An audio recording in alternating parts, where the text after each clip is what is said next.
Hey hi மக்களே, எல்லாரும் எப்படி இருக்கீங்க? இன்றைக்கி நம்ம பார்க்க போகிற கதை வழக்கமான கதை அப்படிங்கிற மாதிரி இருந்தாலும் இந்த படத்தோட கிளைமேக்ஸ் எனக்கு ரொம்பவே பிடிச்சிருந்துச்சி. சரி, அதனால் உங்ககிட்ட சொல்லிடலாம் அப்படிங்கிறனால டக்குன்னு இங்கே கொண்டு வந்துட்டேன். நம்மள எத்தனை பேர் உதவின்னு கேட்டவங்களுக்கு டக்குன்னு உதவி பண்ணுறோம். ஆனால் நம்ம கதையோட ஹீரோ தேடி தேடி போய் உதவி பண்ணுறாரு. அதுதான் அவரோட கேரக்டரும் கூட. லாஸ்ட் அண்ட் ஃபவுண்ட் அப்படின்னு சொல்லப்படுற தொலைஞ்சு போன பொருட்கள்லாம் கண்டுபிடிச்சி கொடுக்குற ஒரு டிபார்ட்மெண்ட்டில் நம்ம ஹீரோ ஒர்க் பண்ணிருக்காரு. ஒரு நாள் அவர் டிபார்ட்மெண்ட்டுக்கு எய்த்தாப்பில் இருக்க ஏரியில் தூர் வர்றாங்க. அதில் நிறையா பொருட்கள் கிடைக்கிது. ஸோ அது எல்லாமே இவங்க டிபார்ட்மெண்ட்டில் தான் கொண்டு வந்து கொடுக்குறாங்க. அப்படி கிடைக்கப்பட்ட பொருட்களில் ஒரு ப்ரீஃப் கேஸ் பார்க்குறாரு. அதை ஓப்பன் பண்ணி அதில் என்ன இருக்குன்னு பார்க்குறாரு. அதில் ஒரு குழந்தையோட மண்டவோடு இருக்குது. ஸோ அதுக்கு பின்னணியில் என்ன இருக்குது அப்படிங்கிறத நம்ம ஹீரோ இன்வெஸ்டிகேஷன் பண்ண ஆரம்பிக்கிறாரு. அதை கண்டுபிடிச்சாரா இல்லையா, அதனால் என்ன விளைவுகள்லாம் சந்திக்கிறாரு அப்படிங்கிறத ரொம்பவே டீட்டெயில்டாக க்ரைம் அண்ட் த்ரில்லர் ஜெனரில் நமக்கு சொன்ன படம் தான் last and found. Hey guys, நீங்கள் பார்த்துருக்கிறது மூவி மேனஸ் சேனல். நான் சாய் பிரசாந்த். நம்ம சேனலை இது வரைக்கும் சப்ஸ்கிரைப் பண்ணாதவங்க சப்ஸ்கிரைப் பண்ணிக்கோங்க. மறக்காமல் பக்கத்தில் இருக்க அந்த பெல் ஐக்கானை கிளிக் பண்ணிவிடுங்க. சோசியல் மீடியாஸில் ஃபாலோ பண்ணாதவங்க ஃபாலோ பண்ணிக்கோங்க. வாங்க இந்த கதைக்குள்ளே போகலாம். இந்த கதையோட ஸ்டார்டிங் சீன்லேயே ஒரு ப்ரீஃப் கேஸ்க்குள்ளே குழந்தைக்கு தேவையான சில துணிமணிகள், விளையாட்டு ஜாமான்கள் எல்லாம் எடுத்து வச்சுருக்கிற மாதிரி காட்டுறாங்க. கட் பண்ணால் இந்த படத்தோட ஹீரோவான மரியோவை தான் காட்டுறாங்க. ஒரு வயசானவரை தேடிட்டு ஒரு இடத்துக்கு போகிறாரு. எதுக்காகன்னு பார்த்தீங்கன்னா, இவர் லாஸ்ட் அண்ட் ஃபவுண்ட் அப்படின்னு சொல்லிட்டு ஒரு டிபார்ட்மெண்ட்டில் வேலை செய்வார். அந்த டிபார்ட்மெண்ட்டோட வேலை என்னன்னு பார்த்தீங்கன்னா, இந்த மாதிரி தொலைஞ்சு போன பொருட்களை அதுக்கு உரியவங்ககிட்ட கண்டுபிடிச்சி சேர்க்கறது தான். இப்போவும் அதே மாதிரி வேலைக்காக தான் போயிருக்காரு ஒரு பெரியவர் தேடி. அந்த பெரியவரை பார்த்து அவர் தொலைச்ச சில ஆல்பங்களை கொண்டு போய் கொடுக்குறாரு. அந்த பெரியவர் இதுக்காக நான் உங்களுக்கு எதாவது கைமாறு செய்யணும் அப்படிங்கிற மாதிரி சொல்கிறாரு. இருந்தாலும் ஹீரோ அதெல்லாம் வேணாம், என்னோட வேலையே இதுதான், நீங்கள் ஹாப்பி இல்லை, ஒன்றும் ப்ராப்ளம் இல்லை அப்படின்னு சொல்லிட்டு அங்கேருந்து வராரு.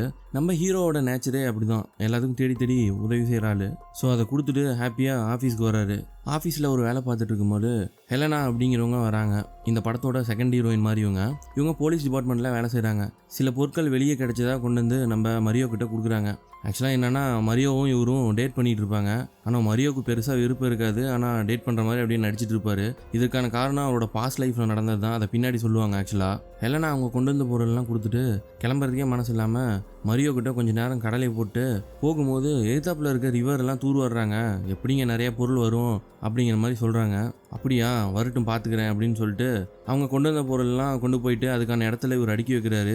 இவர் வேலை செய்கிற இடமே ஒரு வேர் ஹவுஸ் மாதிரி தான் இருக்குது. பயங்கர பெரிய இடமா இருக்குது. கண்டுபிடிக்கப்பட்ட பொருட்கள்லாம் அதுக்கு உரியவங்கிட்ட சேர்கிற வரைக்கும் இந்த இடத்துல தான் இவங்க வச்சுருக்காங்க. ஸோ அதனால தான் இவ்வளோ பெரிய இடமா இருக்குது. அன்றைக்கி வழக்கம் போல் பிஸியான டேவாக இருக்குது. எல்லா வேலையும் செஞ்சுக்கிட்டு கிடைக்கப்பட்ட பொருட்கள்லாம் அதுக்கு சொந்தமானவங்ககிட்ட ஃபோன் பண்ணி சொல்லி வந்து வாங்கிக்க சொல்லிட்டு இந்த மாதிரி வேலைகள்லாம் முடிச்சுட்டு அன்றைக்கி நைட்டு அவரோட வீட்டுக்கு போகிறாரு. ஆக்சுவலாக அவரோட வீடுன்னு சொல்கிறது எதுன்னு பார்த்தீங்கன்னா, அந்த வேர் ஹவுஸ்க்கு மேலேயே ஒரு சின்னதாக ஒரு இடம் இருக்குது. அங்கே தான் அவர் தங்கியிருக்காரு. ஆக்சுவலாக அங்கே தான் போகிறாரு. வீட்டுக்குள்ளே நனைஞ்சவர் வழக்கமாக ஒரு வீட்டுக்குள்ளே வந்தால் பார்க்குற வேலையெல்லாம் பார்த்துட்டு செய்ய வேண்டியெல்லாம் செஞ்சுட்டு நீட்டாக படுத்து தூங்குறாரு.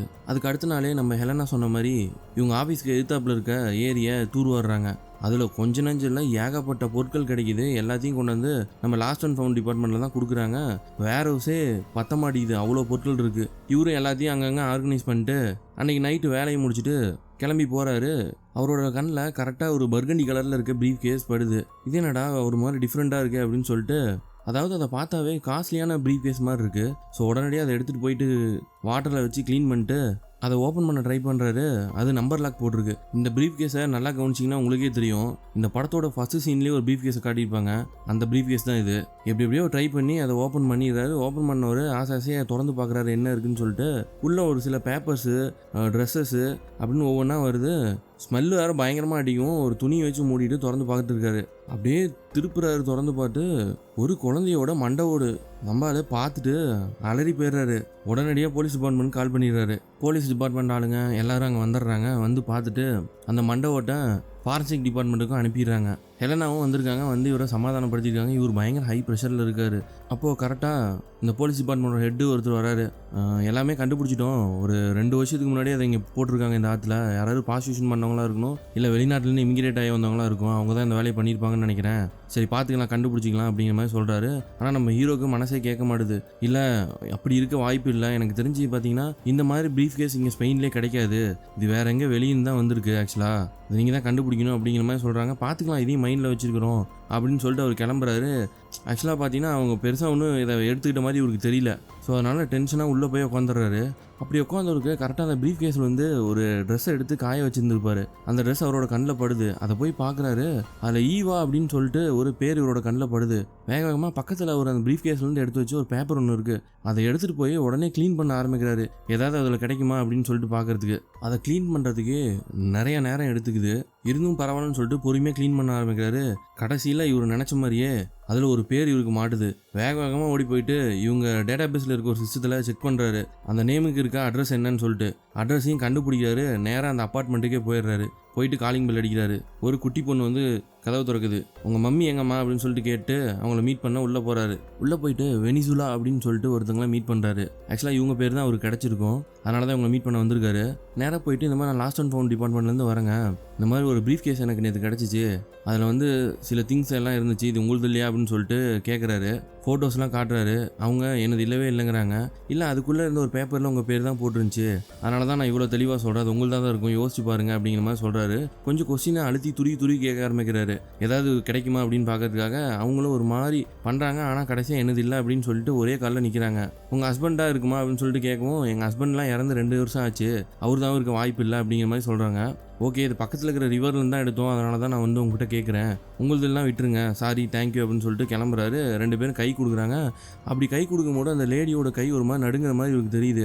ஓகே, இதில் ஏதோ இருக்குது அப்படின்னு சொல்லிட்டு என்ன பண்ணுறாருன்னா வெளியே வராரு. வெளியே வரும்போது அவங்க ஃபோன் பண்ணுறதை இவர் பார்த்துறாரு. பார்த்துட்டு வரும்போதே வெளியே இன்னொரு ஃபோன் இருக்குது அவங்க வீட்டில். அந்த ஃபோனை தூக்கிட்டு வந்துடுறாரு. கார்ட்லெஸ்ஸை தூக்கிட்டு வந்து இவர் காதில் வச்சு கேட்குறாரு. படிக்கட்டிலே நின்றுட்டு என்ன பேசுறாங்கன்னு சொல்லிட்டு.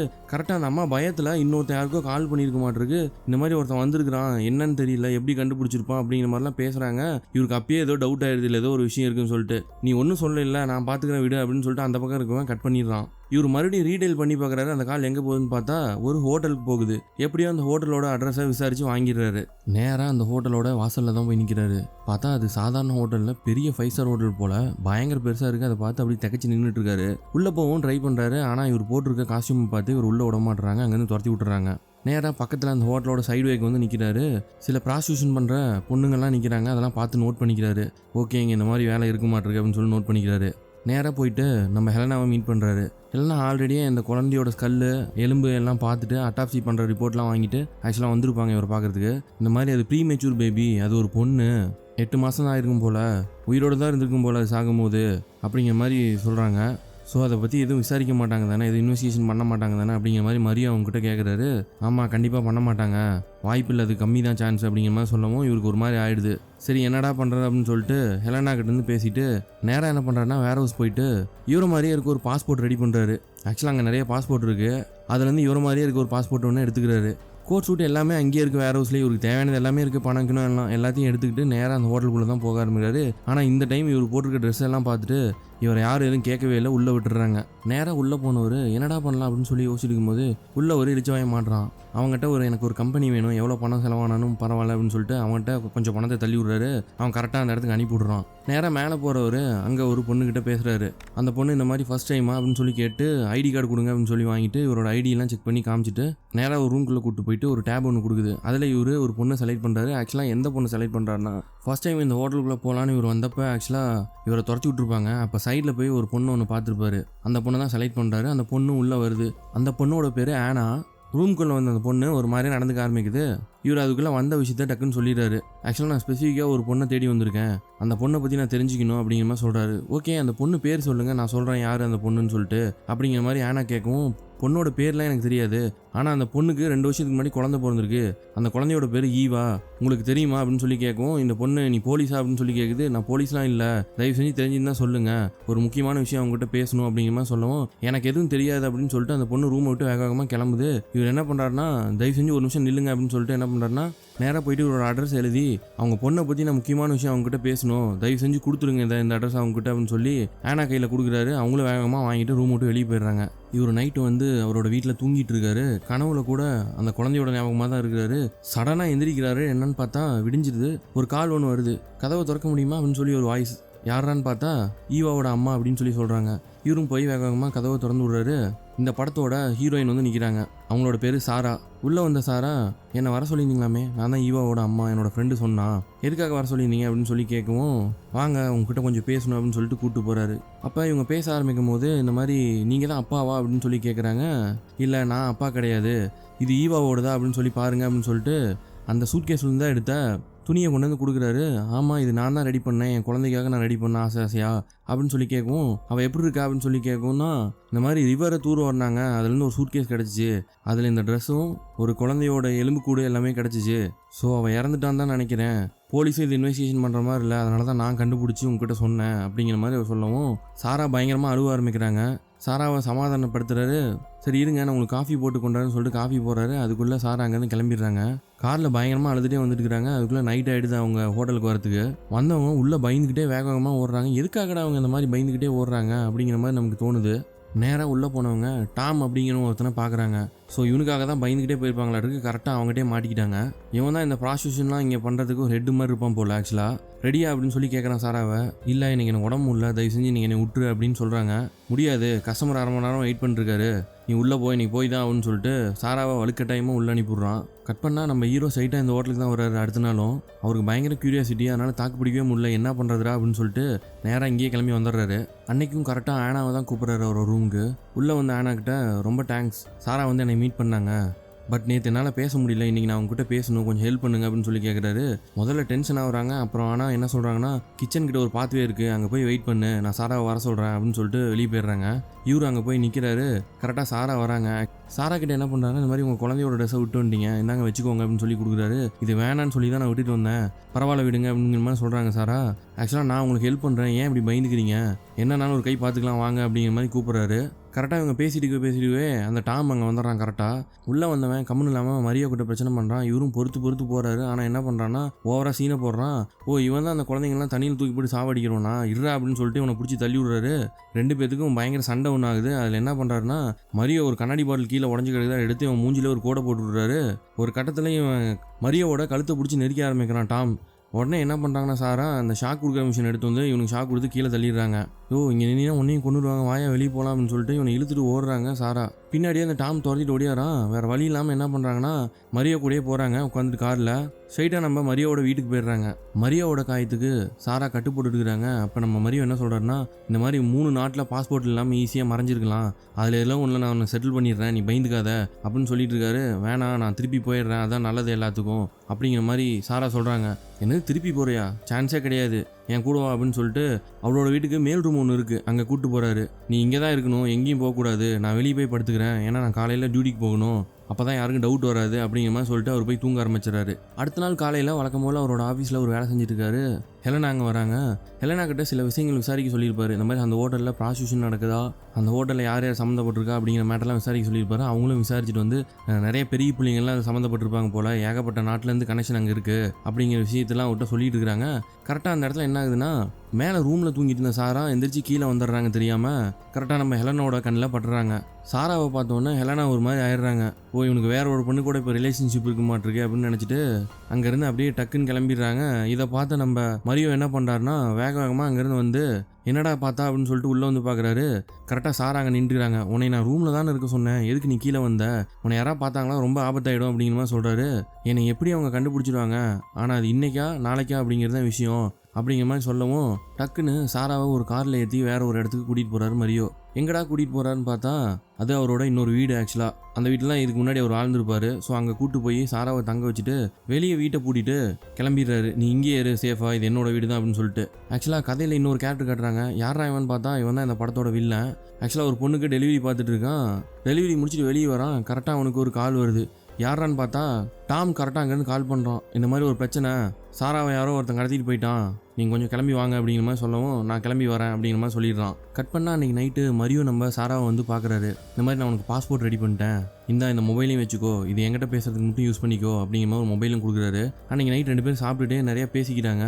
உங்களை பற்றி கொஞ்சம் சொல்லுங்களேன் அப்படின்னு சொல்லி சாரா கேட்குறாங்க. ஆனால் எதுவுமே சொல்ல மாட்டாரு. அப்படியே நைட் ஆகுது. 2 பேர் படுத்து தூங்குறாங்க. இதில் பயங்கர வெளியே மழை அடிச்சிட்டு இருக்குது. சாரா என்ன பண்ணுறாங்கன்னா, அழகாக வீட்டோட கீயை எடுத்து கதவு திறந்துட்டு கொடுத்துட்டு இங்கேருந்து ஓட ஆரம்பிக்கிறாங்க. வெளியே ஒரு பயங்கரமான இடி சத்தம் கேட்குது. நம்ம மரியோவும் கரெக்டாக எந்திரிச்சிக்கிறாரு. எந்திரிச்சா பக்கத்தில் சாராவை காணோம் அப்படிங்கிறதுனால தேடிக்கிட்டே கீழே வராரு. வீட்டோட டோரில் கீ போட்டுருக்கிறத பார்க்குறாரு. அப்படியே திறந்து வெளியே போகிறாரு. பார்த்தா சாரா அங்கே ஓடிட்டு இருக்காங்க வேக வேகமாக. சாரா நில்லு, தயவு செஞ்சு நில்லு அப்படின்னு சொல்லிட்டு ஓடி போய் துரத்தி பிடிக்கிறாரு. என்னை விட்டுரு, தயவு செஞ்சு என்னை விட்டுரு, நான் கிளம்புறேன், உன் கூட என்னால் இருக்க முடியாது, தயவு செஞ்சு என்னை விட்டுரு, புரிஞ்சுக்கோ அப்படின்னு சொல்லி கெஞ்சின்னு கெஞ்சுறாங்க. என்னால் முடியவே முடியாது, நீ உள்ளே வா போகலாம் அப்படின்னு சொல்லிட்டு சாராவை பிடிச்சி தரன்னு இழுத்துட்டு வர்றாரு வீட்டுக்கு. உள்ளே வந்துரு, தயவு செஞ்சு என்னை நம்பு, ஏன் இப்படி பண்ணுற அப்படிங்கிற மாதிரி சொல்கிறாரு. நான் இங்கே இருந்தேன்னா என்னை காரணமாக வச்சு உன்னை கொண்டுடுவாங்க, நீ சாவறதை என்னால் பார்க்க முடியாது, தயவு செஞ்சு என்னை விட்டுரு, நான் வெளியே கிளம்பிடுறேன் அப்படிங்கிற மாதிரி சொல்கிறாங்க.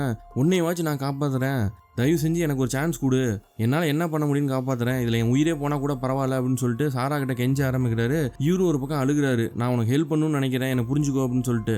சாராவும் இவன் இவ்வளோ நல்லவனா அப்படின்னு சொல்லிட்டு சரி ஓகே நான் உனக்காகவாச்சும் இங்கே இருக்கிறேன் அப்படிங்கிற மாதிரி சொல்கிறாங்க. இதுக்கிடையில் குழந்தைய ஏன் இவங்க கொடுத்தாங்க, என்ன பிரச்சனை அப்படிங்கிறதெல்லாம் நம்ம மரியோ கிட்ட விலாவரியாக சொல்கிறாங்க. ரெண்டு பேத்துக்கு ஒரு அண்டர்ஸ்டாண்டிங் மாதிரி ஆகுது. நடுவில் ஒரு சின்ன சீன், ரொமான்ஸ் சீன்லாம் வருது ஆக்சுவலாக. அப்படிங்க கட் பண்ணால் அடுத்த நாள் நம்ம வில்லனை தான் காட்டுறாங்க. டைரெக்டாக இங்கே வந்து இறங்கிடுறான். நேராக வந்து நம்ம டாமை தான் பார்க்குறான். என்னடா மூஞ்சில் இப்படி கோடு போட்டு வச்சிருக்கிறான், சும்மாவை விட்டு அவனை அப்படின்னு சொல்லி கேட்குறான். அதுக்காக தான் உங்கள்கிட்ட ஃபோன் பண்ணேன் அப்படிங்கிற மாதிரி சொல்கிறான். சரி வா போகலாம் அப்படின்னு சொல்லிட்டு அங்கேருந்து கிளம்புறாங்க. இந்த பக்கம் பார்த்தா நம்ம ஹீரோ சாராக்காக சமைச்செல்லாம் கொடுத்துட்டு இருக்கிறாரு. ரெண்டு பேரும் நல்லா ஜோவியில் ஆயிடுறாங்க, பயங்கர ஹாப்பியாக இருக்கிறாங்க. இந்த மாதிரி சொல்லிட்டு இருக்காரு, இந்த மாதிரி எனக்கு ஹாலிடேஸ்லாம் போகணுன்னு ஆசையாக இருக்குது, நானாக போனதே கிடையாது அப்படிங்கிற மாதிரிலாம் சொல்லிட்டு இருக்கும். இந்த மாதிரி கேட்குறாங்க சாரா. சரி உங்களோட பாஸ்ட் லைஃப் என்ன, அதை பற்றி என்கிட்ட சொல்லுங்களே அப்படின்னு சொல்லி கேட்கும். அப்போ தான் சொல்கிறாரு, ஆக்சுவலாக எனக்கு முன்னாடி ஒரு கேர்ள் ஃப்ரெண்ட் இருந்தா, அவளுக்கு சர்ப்ரைஸாக இந்த வீடை கொடுக்கணும் தான் நான் இந்த வீட்டையே வாங்கினேன். ஆக்சுவலாக நான் இந்த வீட்டுக்கு வர சொல்லிவிட்டு வெயிட் பண்ணிகிட்டு இருக்கும்போது அவள் இங்கே வரல, அவள் வேலை செய்கிற இடத்துல வேறு ஒருத்தனை விரும்பியிருப்பா போல், அவன் கூட போயிட்டா, அன்னையிலேருந்து நான் வீட்டுக்குள்ளே வரதில்லை, இப்போ உன் கூட தான் வந்திருக்கிறேன் அப்படிங்கிற மாதிரி அவர் சொல்லிட்டு இருக்காரு. இதெல்லாம் பேசி காமெடி பண்ணி சாரா சிரிச்சிட்டு இருக்கிறாங்க. ரெண்டு பேரும் பயங்கர ஜாலியாக இருக்கிறாங்க. இவர் கார் ஓட்டலாம் சொல்லி தர்றாரு. ஆக்சுவலாக இந்த 1-2 நாள்லேயே ரெண்டு பேரும் ரொம்ப க்ளோஸ் ஆகிடுறாங்க. இந்த பக்கம் நம்ம வில்லன் என்ன பண்ணுறான்னா கரெக்டாக ஆனாவை கூப்பிட்டு விசாரிக்க ஆரம்பிக்கிறான். ஆனா பயங்கர பயத்தில் இருக்கிறாங்க, இவன் என்ன பண்ணுவோன்னு தெரியலையே அப்படின்னு சொல்லிட்டு. கட் பண்ணால் மரியோ வீட்டை விட்டு வெளியே கிளம்புறாரு. கரெக்டாக அந்த இடத்துல நம்ம ஹெலனா வெயிட் பண்ணிட்டு இருக்கிறாங்க மரியோவுக்கு தெரியாமல். மரியோ போன வாட்டி கரெக்டாக போயிட்டு என்ன பண்ணுறாங்கன்னா உள்ளே போய் பார்க்குறாங்க, சாராவை மீட் பண்ணுறாங்க. சாராக்கு இவங்களை பற்றி தெரிஞ்சிருக்கு, மரியோ உங்களை பற்றி சொல்லியிருக்காரு, நீங்கள் ஒரு நல்ல ஃப்ரெண்டு அப்படின்னு சொல்லிட்டு அவங்க பேச ஆரம்பிக்கிறாங்க. அதுக்கப்புறம் தான் மரியோவை பற்றி சொல்கிறாங்க ஹெலனா. சாரா உனக்கு மரியோவை பற்றி எவ்வளோ தெரியும்னு தெரியல, ஆனால் நான் சொல்கிறேன் கேளு அப்படின்னு சொல்லிட்டு. இந்த மாதிரி அவனும் ஒரு பொண்ணும் லவ் பண்ணிட்டு இருந்தாங்க, அவனுக்கு குழந்தை பேத்துக்குன்னு ரொம்ப ஆசை, அந்த பொண்ணு அதுக்கு தகுந்த மாதிரி ப்ரெக்னென்ட் ஆனா, ஆனால் கரெக்டாக அந்த மாதிரி ப்ரெக்னெண்ட்டாக இருக்க டைமில் இவனை விட்டுட்டு வேற ஒருத்தங்க கூட போயிட்டா. ஒரு நாள் இவங்க ரெண்டு பேரும் இங்கே மீட் பண்ணும்போது அவளை ஓங்கி அடிச்சிட்டான், அவளோட நிலைமையை ரொம்ப மோசமாயிடுச்சு. கடைசியாக அந்த குழந்தை இல்லைன்னு சொல்லி இவன் ரொம்ப கஷ்டமான நிலைமைக்கு போயிட்டான், கோமா ஸ்டேஜுக்கு போகிற அளவுக்கு ஆகிட்டான். நான் தான் இவனை அரெஸ்ட் பண்ணேன், ஜெயிலில் இருந்தான் கொஞ்ச நாள் ஆக்சுவலாக அப்படின்னு சொல்லவும், அந்த குழந்தைக்கு என்னாச்சு அப்படிங்கிற மாதிரி சாரா கேட்குறாங்க. அந்த குழந்தை பிறக்கவே இல்லை, அதனால தான் அவன் இந்த மாதிரி இருக்கான் அப்படிங்கிற மாதிரி சொல்கிறாங்க. ஸோ இவ்வளோ நாளாக இவர் எல்லாத்துக்கும் ஹெல்ப் பண்ணுறது, இந்த குழந்தை விஷயத்தில் ஏன் இவர் சின்சியராக இருக்கிறாருன்னா இதுதான் காரணம் போல். ஆக்சுவலாக அவரோட பாஸ்ட் லைஃப் அந்த மாதிரி இருந்திருக்கு. ஆக்சுவலாக அவனால் உனக்கு ஹெல்ப் பண்ண முடியுமா என்னன்னு தெரில, ஆனால் நான் கண்டிப்பாக ஹெல்ப் பண்ணுறேன், நீ ஏன் கூட வா போகலாம், உன்னை பத்திரமா நான் பார்த்துக்கிறேன், உனக்கு என்ன வேணுமோ செய்கிறேன் அப்படிங்கிற மாதிரி சொல்கிறாங்க. இல்லை எனக்கு தேவைப்படாது, நான் பார்த்துக்கிறேன், ஒன்றும் பிரச்சனை இல்லை அப்படிங்கிற மாதிரி சாரா சொல்லிடுறாங்க. ஓகே பரவாயில்ல, ஒன்றும் பிரச்சனை இல்லை, உன்னோட மனசு மாறிச்சுன்னா எனக்கு கால் பண்ணு, இந்த என் கார்டை வச்சுக்கோ அப்படின்னு சொல்லிட்டு ஹெலனா கொடுத்துட்டு அங்கேருந்து கிளம்புறாங்க. கட் பண்ணால் அந்த பக்கம் வில்லனை காட்டுறாங்க. ஆனாவை அடித்து துவச்சிருப்பான் போல், அவனோட வாட்சி செயின் எல்லாம் வெறும் ரத்தமாக இருக்குது. அதை நம்ம டாம் கழுவி கொடுக்குறான். டாம் உனக்கு சாராவை பிடிக்குன்னு எனக்கு தெரியும், ஆனால் நம்ம அவளை கண்டுபிடிச்சே ஆகணும், இதை கரெக்டாக செய்யணும் அப்படின்னு சொல்லிட்டு வில்லன் கிளம்புறான். எங்கடா வரான்னு பார்த்தா நேராக நம்ம மரியோவை தான் பார்க்கறதுக்கு வந்திருக்கிறான். லாஸ்ட் அண்ட் ஃபவுண்ட் டிபார்ட்மெண்ட்டுக்கே வந்துட்டான். உள்ளே வந்தவன் நக்கெல்லாம் என்ன கேட்குறான்னா, இந்த மாதிரி ஒரு யங் உமனை பற்றி எனக்கு ஒரு தகவல் தெரிஞ்சாகணும், அவளோட பேர் சாரா அப்படிங்கிற மாதிரி வந்தவனே கேட்குறான். நம்ம மரியோவுக்கு மூஞ்சில் ஆடல, ஆள் தகச்சி போயிடுறாப்புல. சார் இந்த மாதிரி இங்கே தொலைஞ்சு போன பொருட்கள் தான் கிடைக்கும், தொலைஞ்சு போனவங்கலாம் கிடைக்க மாட்டாங்க, நீங்கள் தப்பான இடத்துக்கு வந்திருக்கிறீங்க அப்படிங்கிற மாதிரி சொல்லவும், ஓ அப்படியா, ஓகே ஓகே, நான் யாரையும் இது வரைக்கும் ஹர்ட் பண்ணுன்னு நினச்சதில்ல, ஆனால் இனிமேல் அப்படி இருக்காது அப்படின்னு சொல்லிட்டு அவன் போகிறான். இவன் இப்படி சொல்லிட்டு போனோன்னா இந்த பக்கம் விழுந்தடிச்சு போகிறாரு. சரியான வேகத்தில் மரியோ கிளம்பி காரில் போயிட்டுருக்காரு. போகவே சாராக்கு ஃபோன் பண்ணிட்டு இருக்காரு. ஆனால் சாராவோட ஃபோன் ரிங் ஆகிட்டே இருக்குது, சாரா காணோம், இங்கே வெளியே போயிருப்பாங்க போல், கால் அட்டன் பண்ண மாட்டாங்க. இவர் பயங்கர டென்ஷனில் போயிட்டுருக்காரு. ஃபுல் ஸ்பீடில் கரெக்டாக சாரா இருக்க வீட்டுக்கு வந்துடுறாரு. காரை விட்டு வேகமாக இறங்கி உள்ளே ஓடுறாரு. உள்ளே போய் பார்த்தா சாராவை காணோம். அதுக்கு பதிலாக நம்ம டாமு இன்னும் பல பேர் இருக்கிறானுங்க உள்ளே, நம்ம வில்லனோட அடியாளுங்கெல்லாம் ஃபுல்லாக உள்ளே இருக்கிறானுங்க. அப்படியே அந்த சீன் அங்கே கட் ஆகுது. கரெக்டாக இப்போ தான் சாரா வராங்க வீட்டுக்கு. வரும்போதே காரை பார்க்குறாங்க, கார் டோர் திறந்த மாதிரியே இருக்குது. வீட்டுக்குள்ளே அப்படியே கூப்பிட்டுக்கிட்டே வராங்க மரியோ அப்படின்னு சொல்லிட்டு. வீடே அமைதியாகிற மாதிரி இருக்குன்னு இவங்களுக்கு ஒரு டவுட் ஆகிடுது. என்ன பண்ணுறாங்கன்னா டக்குன்னு நம்ம ஹெலனா கொடுத்து அவங்களோட கார்டை எடுத்து அவங்களுக்கு ஒரு மெசேஜ் போட்டு விட்றாங்க. மெசேஜ் போட்டு விட்டு உள்ளே போகிறாங்க. பார்த்தா டாம் இருக்கிறான். உள்ளவா அப்படின்னு சொல்லி கூட்டிகிட்டு போகிறான். உள்ளே போய் பார்க்குறாங்க, மரியாவை அடித்து பொழந்துருக்குறானுங்க. எப்படின்னா இந்த உயிர் மட்டும்தான் இருக்கும், மீதி எல்லாம் காலி அப்படிங்கிறாங்கல்ல, அந்த மாதிரி அடித்து துவைச்சிருக்கிறானுங்க உள்ள. அவனை பார்த்து அழுதுகிட்டே உள்ளே போகிறாங்க நம்ம சாரா. இந்த மாதிரி இவன் அவனை லவ் பண்ணுறான்னு சொல்கிறான் சாரா, இது உண்மையா அப்படின்னு சொல்லிட்டு வில்லன் கேட்குறான். இவங்க பயத்தில் என்ன சொல்கிறாங்கன்னா, வேறு வழி இல்லாமல் இவனை யாருன்னு எனக்கு தெரியாது, அவனுக்கு சத்தியமாக எதுவுமே தெரியாது, அவனை விட்டுருங்க அப்படிங்கிற மாதிரி அழுது கெஞ்சுறாங்க. நம்ம மரியாவும் என்னங்கிறாருன்னா, அவளை பத்திரமா பார்த்துக்கோங்க, அவளை ஒன்றும் பண்ணிடாதீங்க, அவளுக்கு எதுவுமே தெரியாது, நான் தான் அவளை லவ் பண்ணுறேன் அப்படிங்கிற மாதிரி சொல்கிறாரு. வில்லன் மரியோட்ட போய் என்ன பண்ணுறான்னா, திருட்டு பழக்கம் தப்பு தம்பி, சாராவோட ரேட்டு பயங்கர அதிகம், அப்படியே விட்டுட்டு போயிடும்னு நினச்சியா, உன்னை போட்டுத்தெல்லாம் போகிறனே அதே பெரிய விஷயம்னு நினச்சிக்கோ, மரியாதையே ஓடி போயிடு அப்படின்னு சொல்லிட்டு சாராவை கூட்டிகிட்டு வெளியே போகிறான்.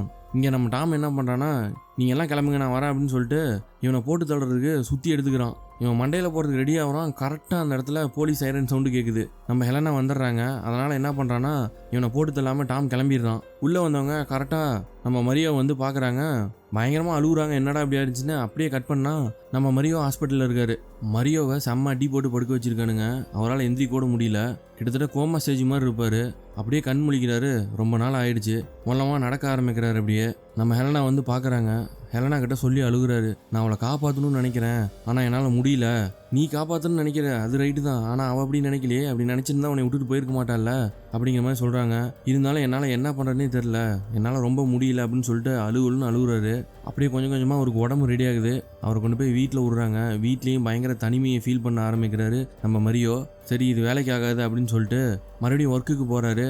அவரோட ஆஃபீஸில் எல்லாமே மாறி இருக்குது. புதுசாக இவங்களுக்கு மேலே ஒரு ஆஃபீஸர் வந்துருக்காரு. அவர் அங்கே இருக்கிற பொருள்லாம் ஏலமெல்லாம் விட்டுட்டு இருக்கிறாரு. டோட்டலாக எல்லாமே சேஞ்ச் ஆகி போயிருக்கு. கரெக்டாக அந்த டைமில் இவர் கூட வேலை செய்கிற ஒரு பெரியவர் என்ன சொல்லுவார்னா, நமக்கு தேவைப்பட்ட பொருள் வேணும்னா நம்ம தேடினா மட்டும்தான் கிடைக்கும் அப்படிங்கிற மாதிரி சொல்கிறாரு. இவர் மனசுக்குள்ளே ஒரு மாதிரி உறுத்திக்கிட்டே இருக்குது. மறுபடியும் ஹெலனா கூப்பிட்டுருக்குறாங்க. போய் பார்க்குறாரு. ஹெலனாவுக்கும் மனசு ஒரு மாதிரி இருந்திருக்க மாட்டிருக்கு. ஒரு விஷயம் உங்கள்கிட்ட சொல்லணும் அப்படிங்கிற மாதிரி சொல்கிறாங்க. என்ன சீக்கிரம் சொல்லு அப்படிங்கிற மாதிரி சொல்கிறாரு. இந்த கடைசியாக உன்னை அவங்க அட்டாக் பண்ணாங்களே வந்து அன்னைக்கு, இதை வாங்குறதுக்காக தான் சாரா வெளியே கடைக்கு போயிருக்காங்க, ஆனால் இதை அவங்க யூஸ் பண்ணவே இல்லைன்னு நினைக்கிறேன், என்ன நீ வேணால் பார்த்துக்கோ அப்படிங்கிற மாதிரி சொல்லிட்டு கொடுத்துட்டு போகிறாங்க. இவரும் என்னன்னு எடுத்து பார்க்குறாரு. பார்த்தா உள்ள ஒரு ப்ரெக்னன்சி கிட் இருக்குது. ஆனால் அதை யூஸ் பண்ணுறதுக்குள்ளே இந்த மாதிரி ஆயிடுச்சு. அவ்வளோதான், இவருக்கு என்ன பண்ணுறதுனே தெரியாது. மறுபடியும் இந்த குழந்தை சென்டிமெண்ட் அப்படின்னு வந்தனால இவருக்கு கை கால்லாம் ஒரு மாதிரி ஆகிடும். சரி இதை விடவே கூடாது அப்படிங்கிற மாதிரி ஒரு முடிவு எடுத்துடுறாரு. அந்த ஹோட்டலில் போய் செக் பண்ணுறாரு. மொத்தமாக இந்த மாதிரி நடந்த விஷயமே கிடையாது அப்படிங்கிற மாதிரி க்ளீனாக இருக்குது அந்த ஹோட்டலு. என்ன பண்ணுறதுனே தெரில. டக்குன்னு இவருக்கு மைண்டில் ஒன்று ஸ்ட்ரைக் ஆகுது. நேராக கிளம்பி இந்த வெனிசுலா வீட்டுக்கு போகிறாரு. போயிட்டு இந்த மாதிரி நான் உங்ககிட்ட சில கேள்விகள் கேட்பேன், அதுக்கு மட்டும் பதில் சொல்லுங்கள், நான் போயிடுறேன் அப்படிங்கிற மாதிரி சொல்கிறாரு. இல்லை நான் சொல்ல மாட்டேன், நான் போலீஸ் கால் பண்ணுறேன் அப்படிங்கிற மாதிரி அவங்க சொல்கிறாங்க. அப்படியா, போலீஸ் கால் பண்ணுங்கள், உங்கள் பொண்ணு எங்கேருந்து வந்தாங்கன்னு அவங்களே வந்து கண்டுபிடிக்கிட்டோம், நானும் அவங்களான்னு பார்த்துறேன் ஒரு கை அப்படிங்கிற மாதிரி சொல்கிறாரு. அதுக்கப்புறம் தான் வெனிசுலா என்ன பண்ணுறாங்கன்னா உண்மையை சொல்ல ஆரம்பிக்கிறாங்க.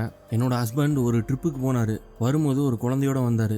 அதுதான் என்னோட பொண்ணு ரெபேக்கா. அவர் என்னோட பொண்ணுக்கு இன்னொரு சிஸ்டர் வேணும் அப்படிங்கிற மாதிரி ஆசைப்பட்டு இருந்தார். ஆனால் அவரால் அது செய்ய முடியல. அவர் இறந்து போயிட்டார் அதுக்குள்ளே. ஆனால் நான் அவர் போன அதே ட்ரிப்புக்கு மறுபடியும் போனேன். நானும் ஒரு குழந்தையோட தான் வந்தேன். அது ஒரு ப்ரீமெச்சூர் பேபி. அது ஃப்ளைட்டில் வரும்போதே இறந்து போச்சு. அதனால் எனக்கு என்ன பண்ணுறதுன்னு தெரியலைங்க. ஸோ நான் கொண்டு வந்து அந்த ஆற்றுல நான் போட்டு வந்துட்டேன். இதுதான் நடந்தது அப்படிங்கிற மாதிரி சொல்லவும், அந்த குழந்தையோட அம்மாவை கண்டுபிடிக்கிறது நீங்கள் தான் ஹெல்ப் பண்ணுறீங்க, நீங்கள் எங்கே ட்ரிப்புக்கு போனீங்க அப்படிங்கிற மாதிரி மரியோ கேட்குறாரு. டோட்டலாக எல்லா டீட்டெயிலும் வாங்கிடுறாரு. ஆக்சுவலாக அவங்ககிட்ட இருந்து நேராக இவரோட ஆஃபீஸுக்கு போகிறாரு. அங்கே சேமித்து வச்சுருக்கிற பணம்லாம் இருக்குது நிறையா. அழகாக அதை உடச்சி எடுத்துக்கிட்டு இவங்க என்ன ஊர் சொன்னாங்களோ அந்த ஊருக்கு டைரெக்டாக கிளம்பிடுறாரு ஃப்ளைட்டில். போயிட்டு அங்கே ரூமை போட்டு ஆளே மாறுறாரு. ட்ரிம்லாம் பண்ணிட்டு டோட்டலாக மாறுறாரு. பயங்கர ரிச்சாக இருக்கிற மாதிரி காமிச்சிட்டு அங்கே ஒரு ஓல்டு லேடியை போய் மீட் பண்ண ஆரம்பிக்கிறாரு. ஆக்சுவலாக அந்த லேடிக்கிட்ட என்ன சொல்லியிருப்பாருன்னா, இந்த மாதிரி வெனிசுலாக்கிட்ட நான் கேட்டேன், அவங்க தான் உங்கள் கான்டாக்ட் எனக்கு கொடுத்தாங்க, அவங்க எனக்கு ரொம்ப பழக்கம் அப்படிங்கிற மாதிரி சொல்லியிருப்பாரு. ஸோ அதனால் அந்த லேடி வேறு எதுவுமே கேட்காம உங்களுக்கு என்ன வேணும் அப்படிங்கிற மாதிரி கேட்குது. இந்த மாதிரி நான் இப்போ ஃபாதர் ஆகணும்னு நினைக்கிறேன், தத்தெடுக்கிறது ரொம்பவே கஷ்டம், அதனால் உங்கள்கிட்ட தேடி வந்திருக்கேன். எவ்வளோ பணம் ஆனாலும் சரி, ஒன்றும் பிரச்சனை இல்லை, எனக்கு அதெல்லாம் ஒரு பெரிய விஷயமே கிடையாது, என்கிட்ட அவ்வளோ பணம் இருக்குது, நீங்கள் என்ன சொல்கிறீங்க அப்படிங்கிற மாதிரி கேட்குறாரு. ஓகே, உங்களை பார்த்தாலும் நல்ல ஒரு மாதிரி தான் தெரியுது. ஓகே, அது கொஞ்சம் நாள் ஆகும், நீங்கள் தங்கியிருக்க ஹோட்டலுக்கு கால் வரும், இந்த பணத்தை ரெடி பண்ணுங்க அப்படின்னு சொல்லி எழுதி கொடுக்குறாங்க. கேஷாக மட்டும்னா வேணும் எங்களுக்கு, ரெடியாக வச்சுக்கோங்க அப்படிங்கிற மாதிரி சொல்லி அந்த லேடி எழுதி கொடுத்துட்டு போகிறாங்க. இவர் என்ன பண்ணுறாருன்னா அந்த லேடியை ஃபாலோ பண்ண ஆரம்பிக்கிறாரு. அவங்க ஒரு ப்ளூ காரில் ஏறுறாங்க, அதை பார்த்துக்கிறாரு. அவங்கள ஃபாலோ பண்ணிட்டு அப்படியே பின்னாடி போகிறாரு. பயங்கர தூரம் லாங்காக இருக்குது அந்த இடம். அதை ஃபாலோ பண்ணிட்டே போகிறாரு. போயிட்டு பார்த்தா கடைசியாக அந்த லேடி ஒரு இடத்துக்குள்ளே போகிறாங்க. அந்த இடம் எப்படி இருக்குன்னு பார்த்தீங்கன்னா ஒரு மிலிட்ரி பேஸ் மாதிரி இருக்குது. மினி மிலிட்ரி பேஸ் மாதிரியே இருக்குது பார்த்தா. வண்டியை ஒரு இடத்துல தூரமாக நிறுத்திட்டு அந்த இடத்த போய் சைடில் நின்று பார்க்குறாரு. ஏறி ஏகப்பட்ட ஆளுங்க உள்ள கார்ட் பண்ணிருக்கானுங்க. இவரே ஒரு மாதிரி அசந்து போயிடுறாரு, எப்படிடா இங்கேருந்து தப்பிக்க முடியும் அப்படிங்கிற மாதிரி. ஸோ அங்கேருந்து கிளம்பி ஒரு ரூமுக்கு வந்துடுறாரு. அவங்க எழுதி கொடுத்த அமௌண்ட்டுக்கு இவர்கிட்ட இருக்க பணம் ரொம்பவே கம்மியாக இருக்குது. ஸோ இவர் லாஸ்ட் அண்ட் ஃபவுண்ட் டிபார்ட்மெண்ட்லேருந்து நிறைய தொலைஞ்சு போன நகைகள்லாம் அங்கே இருந்திருக்கும், அதெல்லாம் பாதி எடுத்துகிட்டு வந்திருப்பாரு. அதெல்லாம் கொண்டு போய் பணமாக மாற்ற ஆரம்பிக்கிறாரு. எல்லாமே மாற்றி ரெடி பண்ணிடுறாரு. கூடவே அந்த இடம் எங்கே இருக்குது என்ன ஏதுன்னு பார்த்து மேப்லலாம் ஒரு ரூட் போட்டு வச்சிடறாரு. எல்லாம் ரெடி பண்ணி ஒரு நாள் நைட் படுத்துட்டு இருக்காரு. கரெக்டாக அவருக்கு கால் வருது. ஃபோனில் பேசுகிறவங்க பணத்தை வேலையாக நாளைக்கு காலையில் கொண்டு போய் பேங்க்கில் கொடுத்துட்டு அங்கே வெயிட் பண்ணுங்க அப்படிங்கிற மாதிரி சொல்கிறாங்க. இவர் என்ன பண்ணுறாருன்னா அதுக்கு முன்னாடியே ஆல்ரெடி அந்த இடத்த பார்த்துட்டு தானே வந்திருப்பாரு. ஸோ அந்த இடத்துல போய் ஒரு ஓரமாக ஒரு காரை ஒன்று நிறுத்திட்டு அங்கேருந்து கிளம்பி வந்துடுறாரு. அடுத்த நாள் விடியுது. நேராக பேங்க்குக்கு போகிறாரு. பணத்தை கொண்டு போயிட்டு அங்கே ஒரு ஆள் இருக்கான், அவன்கிட்ட கொண்டு போய் கொடுக்குறாரு. கொடுத்துட்டு வெளியே போய் வெயிட் பண்ணுங்க சாருங்களாம். வெளியே வந்து நிற்கிறாரு. கரெக்டாக அந்த ஓல்டு லேடி வராங்க காரில் இவரை ஏற்றிக்கிட்டு கரெக்டாக அந்த இடத்துக்கு கூட்டிகிட்டு வராங்க. கார்லேருந்து இறங்கி உள்ளே போக ஆரம்பிக்கிறாங்க. இவரை அந்த ஓல்டு லேடி கூட்டிகிட்டு போயிட்டுருக்கு. இவரை ஃபுல்லாக செக் பண்ணி தான் உள்ளே அனுப்புகிறாங்க. ஆக்சுவலாக நேராக உள்ளே போனவங்க குழந்தைங்கலாம் இருக்க இடத்துக்கு அந்த ஓல்டு லேடி ஒரு கூட்டு போய் காட்டுது. பார்த்தா ஏகப்பட்ட குழந்தைங்க அங்கே இருக்குது. இவரே பார்த்து என்னடா இவ்வளோ குழந்தைங்களை இப்படி பண்ணி வச்சுருக்காங்க அப்படிங்கிற மாதிரி பார்க்குறாரு. எனக்கு வேறு ஏதாவது சான்ஸ் கிடைக்குமா இல்லை வேறு ஏதாவது வாய்ப்பு இருக்கா அப்படிங்கிற மாதிரி கேட்குறாரு. கண்டிப்பாக இருக்குது அப்படிங்கிற மாதிரி சொல்லவும் அப்போ தான் தெரியுது இந்த இடத்துல இவங்க என்ன பண்ணிருக்கானுங்க. அதாவது சைல்டு டிராஃபிக்கையே இவனுங்க வேறு மாதிரி பண்ணிருக்காங்க. இங்கே இருக்க அந்த ப்ராஸ்டியூஷன் பண்ணுறவங்களாம் இருக்காங்கல்ல, அவங்களெல்லாம் ப்ரெக்னென்ட் ஆக்கி அவங்க மூலிமா குழந்தை போய்ட்டு அதை சேல் பண்ணிட்டு இருக்கிறானுங்க. இவனுங்க வேலையே இதான் இருக்கு. இதை பல காலமாக இவங்க பண்ணிட்டு இருந்திருக்கானுங்க. ஸோ அந்த ஓல்டு லேடி என்ன பண்ணுதுன்னா நம்ம மரியாவை கூட்டிகிட்டு போயிட்டு ஒரு ரூமில் உட்கார வச்சு ஒரு ஃபார்ம் கொடுத்து இதில் உங்கள் பேரண்ட்ஸ் பேர், குழந்தைக்கு என்ன பேர் வைக்கணுமோ அதெல்லாம் எழுதிடுங்க. அப்போ தான் நீங்கள் நாட்டை விட்டு வெளியே எடுத்துகிட்டு போக முடியும். அது மட்டும் இல்லாமல் கொஞ்சம் டைம் எடுத்துக்கோங்க இந்தாங்க அப்படின்னு சொல்லிட்டு ஒரு ஆல்பம் மாதிரி எனக்கு கொடுக்குது. என்னடான்னு பார்த்தா அதில் ஃபுல்லாக குழந்தைங்களாம் இருக்காங்க, எல்லாம் ஃபோட்டோஸ்லாம். அந்த குழந்தைங்கள பற்றின டீட்டெயில்ஸ் எல்லாம் இருக்குது. அதை பார்த்து செலக்ட் பண்ண சொல்லி மரியோ ஒரு ரூமில் உட்கார வச்சு கொடுத்துட்டு போகுது. இந்த மாதிரி என்னை கூப்பிடுங்க நீங்கள் செலக்ட் பண்ணிட்டீங்களா அப்படிங்கிற மாதிரி. மரியோ என்ன பண்ணுறாருன்னா டக்குன்னு கத்திலாம் ஒன்று வச்சிருப்பாரு. அதாவது ஒரு ஸ்டிக் மாதிரி ஒன்று வச்சிருப்பாரு. அதில் கத்திலாம் போட்டு வச்சிருப்பாரு ஆல்ரெடி. அதை எடுத்துகிட்டு வெளியே வர ஆரம்பிக்கிறாரு. அந்த ரூம்லேருந்து வெளியே வந்து ஒவ்வொரு இடமா போய் தேடி பார்க்குறாரு. அங்கே இருக்க ரூம்ஸ் எல்லாத்தையும் டோட்டலாக அலச ஆரம்பிக்கிறாரு. கடைசியாக எப்படியோ நம்ம சாரா இவரோட கண்ணில் பட்டுறாங்க. ஒரு கதவுகிட்ட போய் நிற்கிறாரு. சாரா ப்ரெக்னெண்ட்டாக இருக்கிறாங்க மறுபடியும். சாரா இவர் பார்த்து சிக்னல் கொடுக்குறாரு. சாராவும் கரெக்டாக இவங்களை பார்த்துட்றாங்க. அதே டைமில் உள்ளேருந்து ஒரு லேடி வெளியே வர ஆரம்பிக்கிறாங்க. கரெக்டாக இவர் போய் ஒளிஞ்சிக்கிறாரு. அந்த லேடி போனவாடி உள்ளே போகலான்னு பார்க்குறாரு. பார்த்தா வில்லனும் அதே ரூமில் தான் இருக்கிறான். சாரா கிட்ட பேசிகிட்டு இருக்கிறான். பேசி முடிச்சுட்டு அந்த வில்லன் வெளியே போகிறான். இவர் உள்ளே போய் சாராவை பார்க்குறாரு. சாரா ஒடியாந்து இவரை கட்டி பிடிச்சிக்கிறாங்க. ஐ லவ் யூன்னு கத்துறாங்க. இவரும் நான் உனக்காக தான் வந்திருக்கிறேன், வா போகலாம், இந்த டைம் உன்னை மிஸ் பண்ண மாட்டேன் அப்படிங்கிற மாதிரி கூப்பிட்றாரு. சாராவும் போகலாம் அப்படின்னு சொல்லிட்டு வந்துடுறாங்க. இவர் என்ன பண்ணியிருப்பாருன்னா ஆக்சுவலாக ஒரு நாள் முன்னாடி நாள் நைட்டே வந்து கார் ஒன்று நிறுத்திருப்பார் தெரியுமா. அப்பயே இதுக்கான வழியெல்லாம் கண்டுபிடிச்சி வச்சுருப்பார், எப்படி வெளியே வரணும் அப்படிங்கிறதெல்லாம். கரெக்டாக அதே வழியில் இப்போ சாராவை கூட்டிகிட்டு ஓடுறாரு. கரெக்டாக அந்த டாமு அங்கே தான் இருக்கான். டாமும் வில்லனும் சேர்ந்து இவங்க 2 பேரும் தப்பிக்கிறத பார்த்துட்றாங்க. வில்லன் பார்த்துட்டு இந்த டைம் அவனை விடவே கூடாது, அவனை போட்டு தள்ளுண்டா அப்படின்னு சொல்லிட்டு கார் ஏறாங்களாம். இவரும் வெளியே வந்து கரெக்டாக அவர் நிறுத்தி வச்சிருக்க காரில் சாராவை கூப்பிட்டுட்டு கிளம்புறாரு. செம்ம ஃபாஸ்ட்டாக போயிட்டு இருக்கிறாரு. கரெக்டாக அந்த வில்லன் எழுத்தாப்பில் கொண்டு வந்து காரை நிறுத்துறான். மரியோ கத்தி எடுத்துகிட்டு கீழே இறங்குறாரு. அவனுங்க கன்று வச்சிருக்கிறானுங்க. ஓகே ஒன்றும் பண்ண முடியாது போல அப்படின்னு சொல்லிட்டு கையை தூக்கிடுறாரு. வில்லன் அவளை என்கிட்ட பறிச்சுட்டு போகலான்னு பார்க்குறியா, விடமாட்டேன் உன்னை இந்த டைம் அப்படிங்கிற மாதிரி சொல்கிறாரு. நான் எவ்வளோ பணம் வேணாலும் அவளுக்காக தரேன், தயவு செஞ்சு அவளை விட்டுரு அப்படிங்கிற மாதிரி சொல்கிறான். அவளோட வேலையெல்லாம் உன்னால் கொடுக்கவே முடியாதுடா, கண்டிப்பாக வாய்ப்பே கிடையாது. டாம் கரெக்டாக சாராவை பார்க்குறாரு. அவளை சுடாத அப்படிங்கிற மாதிரி சாரா சிக்னல் கொடுக்கும். அமைதியாகிறான். அதுக்குள்ளே நம்ம ஹீரோ பூந்து டாம் கையில் இருக்கிற கன்னை தட்டி விட்டு சண்டை போட ஆரம்பிச்சாங்க 2 பேரும். இந்த வில்லன் என்ன பண்ணுறான்னா கரெக்டாக ஹீரோவை வயிற்றுலேயே ஷூட் பண்ணிடுறான். அவனை விட்டு நவுறா அப்படிங்கிறான். ஹீரோயின் கரெக்டாக இன்னொரு டைம் அவனை ஷூட் பண்ணுறதுக்குள்ள என்ன பண்ணுறாங்கன்னா காரில் இந்த பக்கம் டிரைவர் சீட்டில் ஏறி உட்காந்து காரை கொண்டு வந்து இந்த வில்ல மேலேயே அடிக்கிறாங்க. செதறான். அப்படியே அவனுக்கு இருந்த கொஞ்சம் உயிர் மீதி இருக்கிறத பார்த்தோன்னே காரை விட்டு அவனை நெரிக்கிறாங்க. ஆள் செதறிடுறான். இவர் வேகமாக ஓடி போய் கல் எடுத்து டாமை கொள்றதுக்கு நம்ம மரியோ போகிறாரு. அப்போ தான் ஹீரோயின் வெளியே வந்து ஒரு உண்மையை சொல்கிறாங்க. ஒன்றும் பண்ணாத, அவன் என்னோட தம்பி தான், விட்டுரு அப்படிங்கிற மாதிரி மரியோட சொல்கிறாங்க. அப்போ தான் நமக்கு தெரியுது, ஏன்டா உங்கள் அக்காவை வச்சு பார்க்குற வேலையாடா இது அப்படிங்கிற மாதிரி இருக்குது. கடைசியாக நான் கிளம்புறேன், நான் மரியோ கூடயே போகிறேன், எனக்கு அதுதான் சந்தோஷம்னு நினைக்கிறேன் அப்படிங்கிற மாதிரி டாம் கிட்ட கடைசியாக சாரா சொல்கிறாங்க. கரெக்டு தான், உனக்காக இவ்வளோ தூரம் வந்திருக்கான், அவன் எதை வேணால் உனக்காக செய்வான், நீ அவன் கூடயே போயிரு அப்படிங்கிற மாதிரி டாமும் சொல்லி சாராவை அனுப்பிவிட்றான். அதுக்குள்ளே என்ன ஆகுதுன்னா சாராவுக்கு பனிக்கூட உடைஞ்சி அப்படியே தண்ணியே கீழே எல்லாம் ஊற்றுது. அதை பார்த்தோன்னே ஒரு மாதிரி ஆயிடுறாரு. சீக்கிரமா வண்டியில் ஏறி போயிடலாம் அப்படிங்கிற மாதிரி ஆகுது. போகிறதுக்குள்ளே பயங்கர பெயின் எடுத்துக்கிது சாராக்கு. கடைசியாக ஒரு இடத்துல கொண்டு போய் டெலிவரி அவர் தான் பார்க்குறாரு. குழந்தையும் பிறந்துருது. அந்த குழந்தைய தூக்கி கொஞ்சிறாரு அப்படியே. அதை பார்த்து சாராவும் பயங்கர ஹாப்பி ஆயிடுறாங்க. ஆனால் சாராவுக்கு மனசில் பட்டுக்கிட்டே இருக்குது, அந்த புல்லட்டை வெளியே எடுக்கணும், இல்லைன்னா நீங்கள் ரொம்ப டேஞ்சர் கண்டிஷனுக்கு போயிடுவீங்க அப்படிங்கிற மாதிரி சொல்லிகிட்டே இருக்கிறாங்க. அதெல்லாம் ஒன்றும் பிரச்சனை இல்லை, முதல்ல இந்த நாட்டை விட்டு வெளியே போகணும், வா நம்ம கிளம்பலாம் அப்படிங்கிற மாதிரி சொல்லிட்டு ஏர்போர்ட்டுக்கு கூட்டிகிட்டு போயிடுறாரு வேகமாக. ஏர்போர்ட் கூட்டிகிட்டு போயிட்டு இவர் போட்டிருந்த ட்ரெஸ் எல்லாம் மாற்றிட்டு அந்த அடிபட்டிருக்க இடத்துல பிளாஸ்டர் போட்டு ஒட்டிட்டு பிளட்டு வெளியே வராத மாதிரி உள்ளே கூட்டிகிட்டு போயிடுறாரு. உள்ளே கூட்டிகிட்டு போய் அந்த ஃபார்ம்லாம் ஃபில் பண்ணி பேரண்ட்ஸ் நேம்லாம் ஃபில் பண்ணி எல்லாமே முடிஞ்சு இமிகிரேஷன்லாம் முடிஞ்சு ஃப்ளைட்லேயே கடைசியாக ஏறிடுறாங்க 2 பேரும் போயிட்டு. ஃப்ளைட்டில் குழந்தை பயங்கரமாக அழுதுட்டு இருக்குது. நம்ம மரியை தான் கொடு, நான் பார்த்துக்கிறேன் அப்படின்னு சொல்லிட்டு சாரா கையிலேருந்து வாங்கி கையில் வச்சுருக்காரு. அவருக்கு பயங்கர ஒரு சந்தோஷமாக இருக்குது. அப்படியே அதோட கண்ணை மூடுறாரு. ஃப்ளைட்டை விட்டு கீழே இறங்கிடுறாங்க. ஊருக்கு வந்துடுறாங்க. வந்து தனியாக ஒரு வீடு, அழகான இடம், அழகான வீடு, குழந்தையும் பெருசாகிடுறான், ஒரு ஹாப்பியான குடும்பம் அப்படிங்கிற மாதிரி காட்டுறாங்க. நம்ம சாராவும் ப்ரெக்னெண்ட்டாக இருக்காங்க, அடுத்து 2வது குழந்தைக்கு ரெடி ஆகிட்டாங்க. சூப்பர் எண்டிங் அப்படிங்கிற மாதிரி பார்த்தா இங்கே தான் ஒரு ட்விஸ்ட்டு ஒன்று வைக்கிறான். ஃப்ளைட் இப்போ தான் வந்து இறங்குது. ஆக்சுவலாக சாரா நம்ம மரியோ கையிலேருந்து குழந்தைய வாங்குறாங்க. வாங்கிட்டு டார்லிங் எந்திரிங்க போகலாம், இடம் வந்துருச்சு அப்படிங்கிற மாதிரி சொல்கிறாங்க. மரியோ சுத்தமாக ஒரு பேச்சு மூச்சே இல்லாமல் இருக்கிறாரு. என்னடான்னு பார்த்தா வயிற்றில் அடிபடுது, ப்ளீடிங் ஃபுல்லாக போயிருக்க மாட்டிருக்கு. கடைசியாக மரியோ ஃப்ளைட்லேயே இறந்து போயிட்டாப்புல. சாராக்கு கையும் ஓடல காலும் ஓடல. என்ன பண்ணுறது, யாரையும் ஹெல்ப்பு கூப்பிடலாமா இல்லை என்ன பண்ணலாம், எதுவுமே அவருக்கு தெரியல. அப்படியே முழிக்கிறா. வேற வழி இல்லாமல் சரி நம்ம குழந்தைய வச்சு தூக்கிட்டு போய் காப்பாற்றலாம், இவனுங்கிட்ட மாட்டக்கூடாது மறுபடியும் அப்படிங்கிற மாதிரி என்ன பண்ணுறான்னா அங்கேயே அழுகுற வழியும் அழுதுட்டு நம்ம மரியோ மேலே சாஞ்சி கொஞ்ச நேரம் இருந்துட்டு அங்கேருந்து கிளம்பிடுறாங்க. மரியோக்கும் இவருக்கும் எதுவும் சம்மந்தம் இல்லாத மாதிரி கடைசியாக போகிறாங்க. அந்த நாட்டோட இமிகிரேஷனும் முடியுது. ஒரு சுதந்திரம் கிடைச்ச மாதிரி அவங்களுக்கு ஒரு ஃபீல் ஆகுது. போயிட்டு ஒரு காஃபி ஷாப்பில் உட்காந்துருக்காங்க. கரெக்டாக அந்த இடத்துல வேலை செய்கிறவங்க வந்து, என்ன மேடம் நீங்கள் இந்த ஊருக்கு புதுசா அப்படிங்கிற மாதிரி கேட்குறாங்க. நாங்கள் புதுசுலாம் இல்லை, நாங்கள் ஹாலிடேஸ்க்கு வந்திருக்கோம் அப்படின்னு சொல்லிட்டு நம்ம மரியோ ஒரு நாள் ஹாலிடேஸ் போகணுன்னு ஆசைப்பட்டு சாரா கிட்ட சொல்லியிருப்பாரு. அதை அப்படியே யோசிச்சு பார்க்குறாங்க. இதோட இந்த படமும் முடியுது. இந்த கதை உங்களுக்கு பிடிச்சிருக்குன்னு நினைக்கிறேன். பிடிச்சிருந்தா அந்த லைக் பட்டனை தட்டி விடுங்க. ஒன்ஸ் அகைன் நீங்கள் பார்த்துட்டு இருக்கிறது மூவி மேனர்ஸ் சேனல். நான் உங்கள் சாய் பிரசாந்த். நம்ம சேனலை இது வரைக்கும் சப்ஸ்கிரைப் பண்ணாதவங்க சப்ஸ்கிரைப் பண்ணிக்கோங்க. மறக்காமல் அந்த பக்கத்தில் இருக்க பெல் ஐக்கானை தட்டி விட்டுருங்க. சோசியல் மீடியாஸில் ஃபாலோ பண்ணாதவங்க ஃபாலோ பண்ணிக்கோங்க. அடுத்த படத்தில் பார்க்கலாம்.